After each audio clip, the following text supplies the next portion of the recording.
SDPO building Thullur Velagapudi దగ్గర అమరావతిలో ఈ బిల్డింగ్ ఇనాగ్రేషన్ కి ఇక్కడికి వచ్చినందుకు ప్రత్యేకంగా డీజీపీ గారికి అదేవిధంగా మన DIG గారికి అదేవిధంగా మా SP గారికి అందరికీ కూడా పేరు పేరున నేను ధన్యవాదాలు తెలియజేసుకుంటున్నాను. 2014 నుంచి 19 వరకు గౌరవ ముఖ్యమంత్రి గారు చంద్రబాబు నాయుడు గారు ముఖ్యమంత్రిగా ఉన్న ఆ టైంలో అమరావతి రాజధానిగా ప్రకటించుకున్న తర్వాత ఎవ్రీవేర్ ఈ పోలీస్ స్టేషన్స్ అదేవిధంగా ఇన్ఫ్రాస్ట్రక్చర్ అంతా డెవలప్ చేయడానికి ఇక్కడున్న చాలా మంది రైతులు ముందుకు వచ్చి వాళ్ళ భూముల్ని త్యాగం చేసి ఇక్కడ ఒక బ్యూటిఫుల్ అమరావతి, ఒక ప్రపంచంలోనే ప్రసిద్ధి చెందిన అమరావతి కట్టడానికి మా భూముల్ని మేము ఇస్తున్నామని చెప్పి ముందుకు వచ్చి భూములు ఇచ్చిన చాలా మంది అమరావతి రైతుల తాలూకా పుణ్యఫలం ఈ రోజు మేమందరం కూడా అనుభవిస్తున్నాం. ఎక్కడైనా ఇలాంటి ఇన్ఫ్రాస్ట్రక్చర్స్ ఏదైనా ప్రాబ్లం వస్తే గనక డెఫినెట్ గా పోలీస్ స్టేషన్స్ బాగుపడాలి అని ఈ రోజుకి నేను DGP గారు కలిపి ఇంచుమించుగా ఒక 4-5 పోలీస్ స్టేషన్స్ ఓపెన్ చేసుకున్నాం. ఒక పక్క నుంచి సెక్రటేరియట్, అసెంబ్లీ అంతా కూడా SPF స్టాఫ్ ఉంటారు.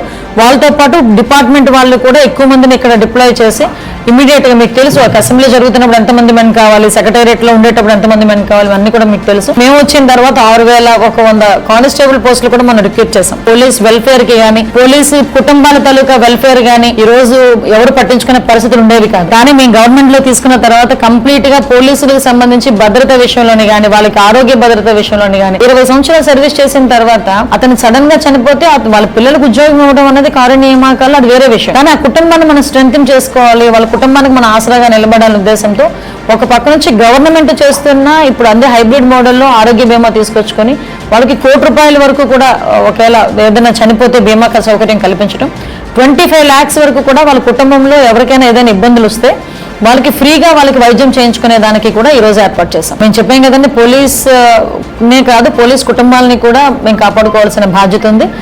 దానికి ప్రణాళికాబద్ధంగా ముందుకు